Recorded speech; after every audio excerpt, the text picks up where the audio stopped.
He always used to tell us before every game, the team making the fewest mistakes will win. What they're hoping is that that last mistake is their only one of the game. Coaches, that's all they talk about, turnovers, right? Minimizing those and maximizing opportunities. Give them 11 on the game there, and it's good for a New York first down.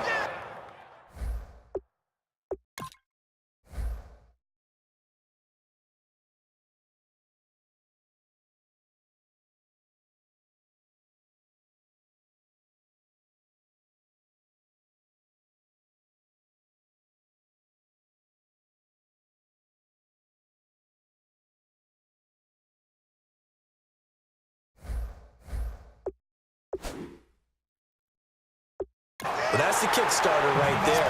Eli Manning finding his guy, Odell.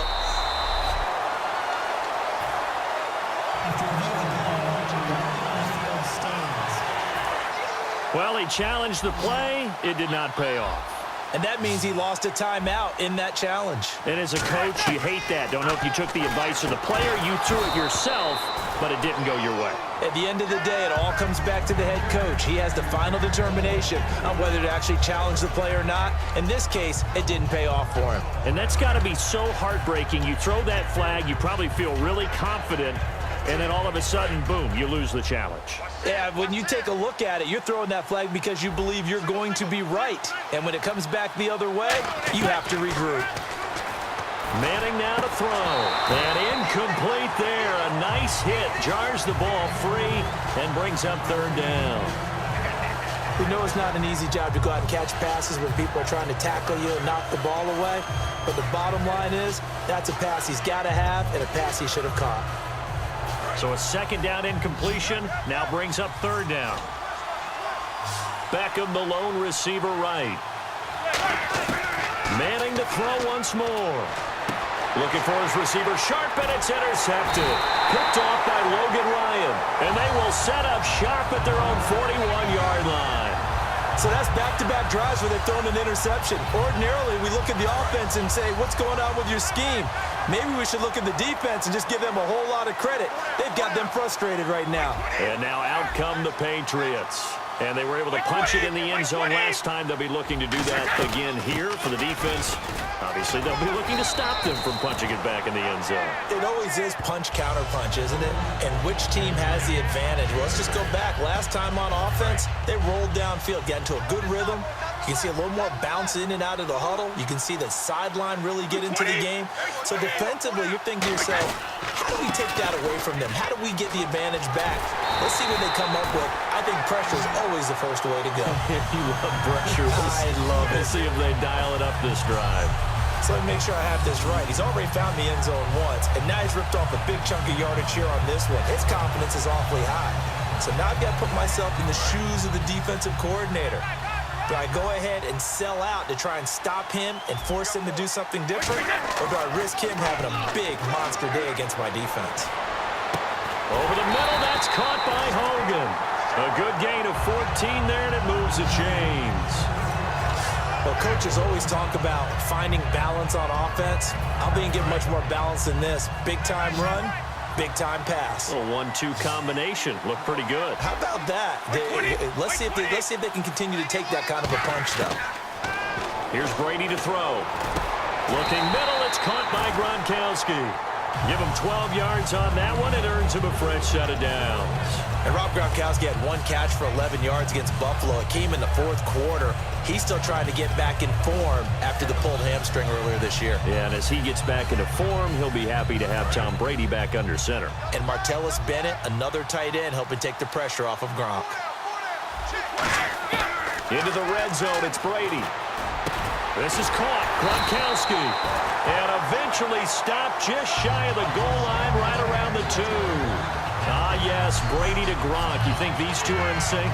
Without a doubt. And look, they both understand what they can do for each other. Gronk knows if he gets open, the ball's going to be there. And Tom Brady knows what a great security blanket Gronk is. When all else fails, you find big 87.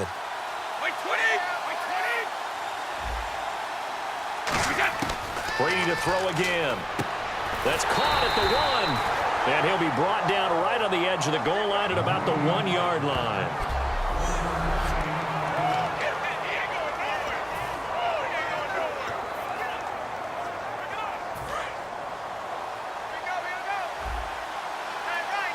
They slot Gronkowski outright.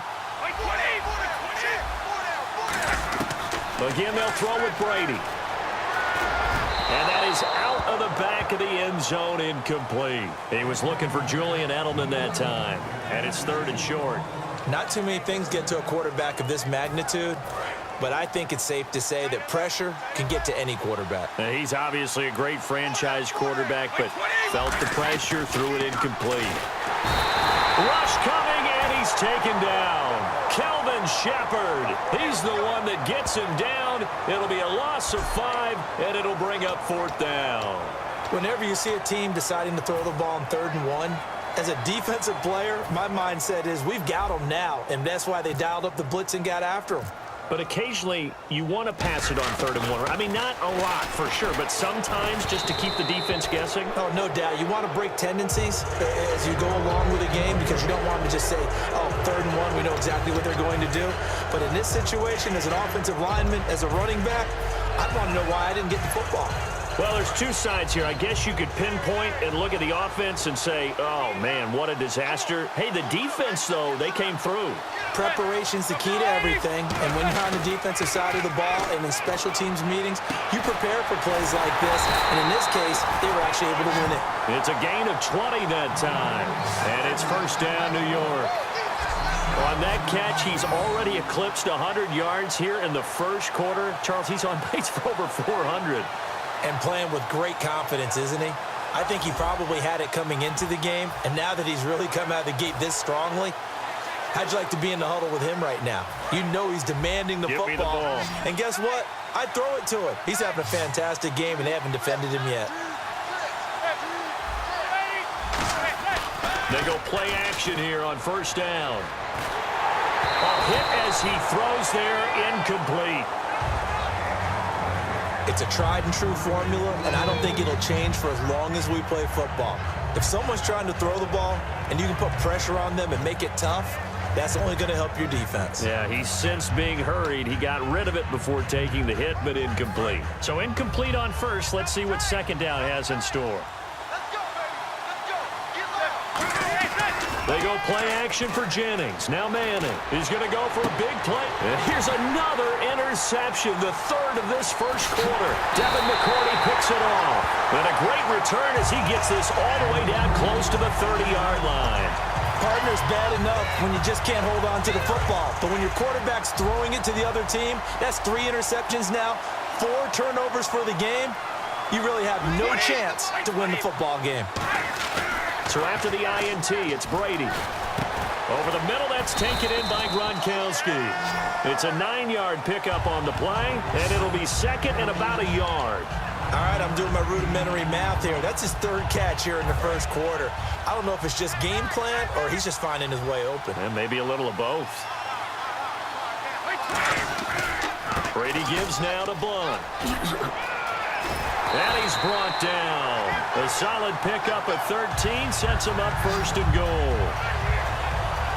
So this game's not very far along. He's already found the end zone once, and now he started this drive with another big gain, another 1st down run. I've got to wonder if I'm the defensive coordinator, what do I do in this situation? It's only the 1st quarter, but do I go ahead and sell out and try and slow him down and make him beat me another way?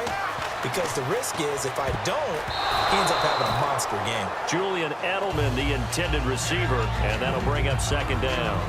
I think that's a big-time play there because the slant route is really hard to cover because the timing is so quick. But able to see it, diagnose it, and get to the football, that's why he's able to bat it away. Over the middle, and it's incomplete. Trying to force it into Edelman there, and it's 3rd down. All defenders get tired of hearing about their lack of hands and why they're playing defense instead of offense. But in this situation, it was the hands that made the play. Batting the ball away on an attempted touchdown pass, excellent job, way to knock it down. That is caught. And he'll be brought down right on the edge of the goal line at about the 1-yard line. Give him 8 on the play, and that will bring up an interesting decision here on 4th and goal. So much about offense is what you call hidden yardage. You know, you throw the ball to someone, they catch it, and then they can make a big play. You know, they create a play, run after catch. They did a really nice job there of limiting that and keeping him from a 1st down. Yeah, stopped him in his tracks. And he's brought down. Can't do anything with a football. It's a sack and a turnover on downs. That breakdown by the O-line at the worst possible time. 4th and goal, and it leads to a sack. I can just see it now. On the sidelines, they're telling the quarterback, you've got to get rid of it somehow, some way. At least get it in the end zone and give us a chance. If we throw an interception, so what? A sack? We didn't even have a chance. It's hauled in by Shepard. It'll be a pickup of 10 yards. And that'll make it 2nd and a foot or so. And, boy, they had high praise for this rookie receiver when we asked the coaches about him, didn't they? They certainly did, and obviously they liked his measurables, otherwise they wouldn't have brought him onto the team. Height, weight, speed, all of that. But how about what they really said? Competitiveness. That's what they really liked about him. The way he goes after the football, competes for it, and decides when it's in the air, it's his and only his.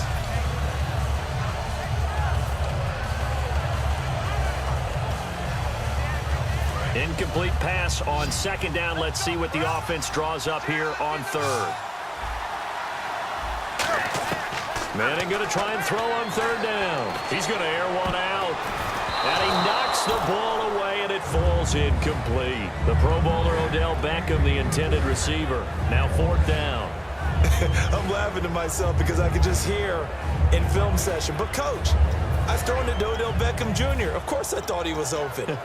They'd love to go deep downfield to him, though. Such a threat. Yeah, a rare incompletion because most of the time we expect him to actually come up with the catch. And in their own territory, needing only a few inches, they're going to line up to go for this thing on 4th down. Manning now to throw. He finds Beckham complete. Give him 18 yards on that one. And they're able to convert here on 4th and inches. I don't know if I agree with that. I guess they don't care if I agree with that. But, boy, you have to be surprised by that, right? I definitely was surprised that they decided to go for it in this situation. But they must have either felt like they either had a great play call on or they're trying to show extreme confidence. Throwing is Manning. And he's got his man in stride, complete. Touchdown, Giants! With his 2nd touchdown in this opening quarter. And the Giants have got it back to a 1-score game. That's a heck of a start to this one for him here in the 1st quarter. 2 receiving touchdowns, just getting... Oh, they flip it to the kicker. He looks like he's going to throw it. That's going to be caught at the 10-yard line. And he will get into the end zone to cut the lead a little bit further. And around the goal line, especially on 2-point tries, sometimes the QB's best friend is that big target, the tight end. I love how you described it because you know he's going to have some length and some catch radius as well as a big body to keep people away from the football. And they will not get a chance to return this one as it's through the end zone for a touchback.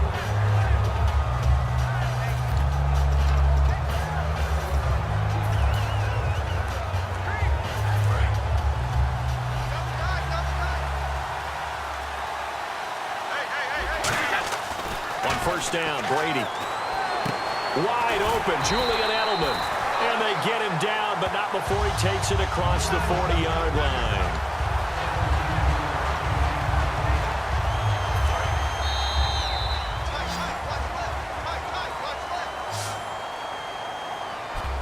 Alongside Charles Davis, Brandon Gaudin, it's the Patriots in possession to begin quarter number 2. And they've got it here with a first down. They slot Gronkowski outright.